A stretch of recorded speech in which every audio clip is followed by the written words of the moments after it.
BCCL की वार्षिक meeting आयोजित हुई, जिसमें बीसीसीएल सीएमडी सिमरन दत्ता ने वित्तीय वर्ष 2021-22 के आय व्यय का हिसाब बताने के साथ ही कोयला उत्पादन, डिस्पैच और ट्रांसपोर्टेशन के लक्ष्य को विस्तार से बताया। कंपनी के कोरोना से उबरने और घाटे के पीछे छोड़कर लाभ अर्जित करने पर प्रसन्नता जाहिर करते हुए बीसीसीएल सीएमडी ने पत्रकारों को बताया कि देश में कोयले की ज़रूरत को देखते हुए हमें हर हाल में कोयला का उत्पादन बढ़ाना होगा ताकि देश में कोयला आयात न आए। धनबाद के क्षेत्र में प्रचुर मात्रा में कोकिंग कोल उपलब्ध है। अगले 30 वर्ष तक इसका भंडारण का दोहन करने के लिए हमें उत्पादन बढ़ाना है। उन्होंने कहा कि बीसीसीएल को प्रॉफिट में लाने के लिए अनवरत प्रयास किया जाना ज़रूरी है। बीसीसीएल में प्रोडक्शन बढ़ाए बिना कोई उपाय नहीं है, क्योंकि अभी भी यह हाई कास्ट कंपनी है और ये बहुत ज़्यादा है। बीसीसीएल को प्रॉफिट में लाने के लिए हमें कंटिन्यू उत्पादन को उच्च स्तर पर रखना होगा। सीएमडी सिमरन दत्ता ने मीडिया को बताया, चूंकि पावर सेक्टर और स्टील उद्योग कोकिंग कोल पर ही निर्भर है, ऐसे में हमें कोकिंग कोयला ज़्यादा से ज़्यादा उपलब्ध कराना है। खासतौर से स्टील उद्योग के लिए वॉश्ड कोयला उपलब्ध कराना है और हमें आशा ही नहीं बल्कि पूर्ण विश्वास है कि हम लक्ष्य को हासिल कर सकेंगे। सीएमडी ने बताया कि वित्तीय वर्ष 21-22 हमने घाटे से उबर कर 190 करोड़ का शुद्ध मुनाफा कमाया है। 30 मिलियन टन कोल उत्पादन का लक्ष्य पूरा किया है। इस बार वित्तीय वर्ष 22-23 में 32 बिलियन कोयला उत्पादन का लक्ष्य रखा है और वित्तीय वर्ष 23-24 में कोयला उत्पादन का लक्ष्य 40 मिलियन रखा गया है। इसके लिए हम लोग को खदानों की संख्या बढ़ानी है। खासतौर से ज़मीन की समस्या को देखते हुए अंडरग्राउंड माइंस को बढ़ाया जा रहा है ताकि उच्च क्वालिटी का कोकिंग कोल के साथ ज़मीन की समस्या भी खत्म हो। वहीं सीएमडी सिमरन दत्ता ने बताया कि धनबाद में ज़मीन के अभाव को देखते थोड़ा प्रोजेक्ट में विलंब हो रहा है। हालांकि सभी समस्याओं का निदान हो रहा है, लेकिन यह भी सत्य है कि 30 खदान चल रहे हैं। इसमें सभी माइंस के किसी न किसी पैच में ज़मीन लिटिगेशन का मामला ज़रूर आता है। यहाँ सभी समस्याओं का निदान भी हो रहा है। यहाँ पुनवॉर्स का सिर्फ मसला नहीं है, वैसे सभी कॉन्ट्रैक्ट ओसीपी हमारा 80 से 90% कैपेसिटी पर उत्पादन कर रहे हैं।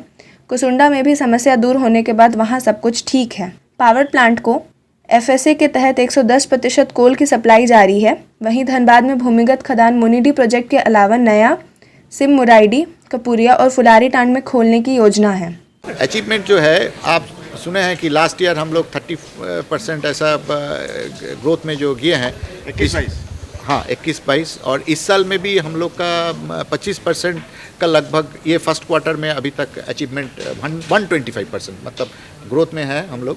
और हम लोग आशा करते हैं कि जो 32 मिलियन टन का टारगेट हम लोग को दिया है, तो भगवान का कृपा से आप लोग का सहयोग से वो ज़रूर मीट करेंगे, उससे काफ़ी ज़्यादा जाएंगे। जैसे हम बोले हैं कि ये बहुत ज़रूरी है कि बीसीसीएल आंकड़े ना देखे और जितना हो सके करे, क्योंकि हम लोग को कॉस्ट इतना हाई है तो हम लोग ज़्यादा प्रोडक्शन नहीं करेंगे और छोटा कंपनी रह जाएंगे तो कभी प्रॉफिट आएगा नहीं। बढ़ती कॉस्ट को हम लोग कवर नहीं कर पाएंगे। थोड़ा भी हम लोग प्रोडक्शन अगर बढ़ा लेंगे, जैसे कि अगला साल का हम लोग का टारगेट है 40 मिलियन टन, तो उसका आसपास भी हम लोग जब चले जाएंगे तो हम लोग को कंफर्टेबल लेवल एक तो आ जाएगा। तो हम लोग को भरपूर प्रयास रहेगा कि जितना हो सके हम लोग प्रोडक्शन बढ़ाए। और ये अच्छा बात है कि अभी कंट्री में बहुत डिमांड है, both from power sector and for non power sector, steel sector सबसे। तो ये तो एक मेरा ख्याल से कोकिंग कोल का क्या डिमांड है पूरे देश में? कोकिंग कोल का भी बहुत डिमांड है, क्योंकि स्टील प्रोडक्शन जो बढ़ रहा है। तो हम लोग देखे हैं कि ये जो वर्स्ट कोल है, ये ऑलमोस्ट 30 मिलियन टन वर्स्ट कोल आपको लगेगा बाई 2030।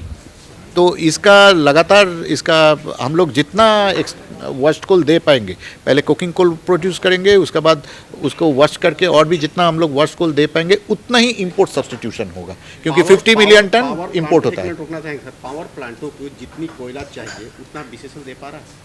बीसीसीएल का पावर प्लांट का जो एफएसए है उससे 100 इनफैक्ट बीसीसीएल वन सब्सिडियरी जो हम लोग को पावर का टारगेट दिया है उससे 10% से भी ज़्यादा ऊपर है हम लोग जो मीट कर रहे हैं।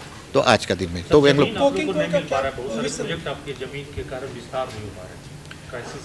हाँ, तो ज़मीन जो है इधर थोड़ा रिकॉर्ड के लिए हम लोग को काफ़ी लिटिगेशंस आ जाता है सीएस और आरएस में, तो उसका भी हम लोग केस टू केस बेसिस पे सॉल्यूशन कर रहे हैं। और आरएनआर का भी जितना जहां हो सके हम लोग काम में ला रहे हैं, और भी हम लोग उसमें देखेंगे कि कैसे क्या सॉल्यूशन।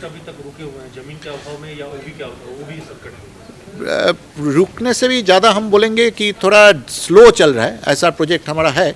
तो मान लीजिए हम लोग का जो 30 माइंस चल रहा है, मोटा मोटी उसमें सारे माइंस में ही कहीं ना कहीं कोई पैच में प्रॉब्लम्स है, बट उसको कैसे मैनूवर करके कहीं दूसरा तरफ करके हम लोग आगे बढ़ा सकते हैं। और ज़मीन का ऐसा नहीं है एकदम सोल्यूशन नहीं हो रहा है, काफ़ी ज़मीन हम लोग को मिल भी रहा है, सोल्यूशन भी हो रहा है। नहीं, पुनर्वासी खाली नहीं होता है, हम जैसे बोला कि रिकॉर्ड का भी समस्या है, तो रिकॉर्ड का भी हाल निकालने के लिए हम लोग को डीसी ऑफिस से काम देते हैं।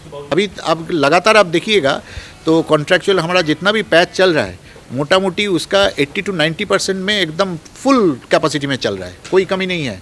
इवन कुसुंडा एरिया में भी देखिएगा जो पैच 5-6 महीना पहले भी थोड़ा स्लो चल रहा है, अभी ऑलमोस्ट 100% रेट से चल रहा है। CSR में इस बार हम लोग बहुत सारे प्रोजेक्ट ये अगला बोर्ड में लेके चल रहा है, तो इसमें धनबाद के जुड़े हुए वाटर, एजुकेशन, आंगनवाड़ी भी रहेगा, तो सारे चीज़ हम लोग उसमें रख रहे हैं। माइंस में वर्कआउट करना है जिसका एक्सपेंशन हो या नया पैचेज ला रहे हैं।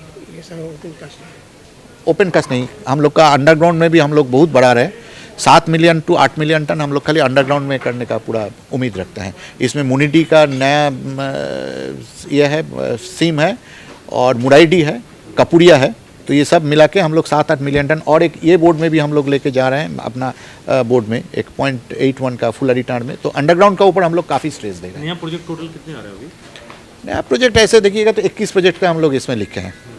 वहीं एजीएम में भाग लेने पहुंचे कोल इंडिया के टेक्निकल निदेशक बी वीरा रेड्डी ने बताया, बीसीसीएल का भविष्य बहुत ही अच्छा है। कोयला का उत्पादन बढ़ रहा है, डिपॉजिट बढ़ रहा है, यहाँ तक कि परफॉर्मेंस भी बहुत अच्छा है। सभी लोगों के सहयोग से उत्पादन बढ़ेगा तो कंपनी को लाभ होगा, कंपनी के लाभ से लोकल लोगों को भी लाभ मिलेगा। हम सभी को मिलकर काम करना होगा।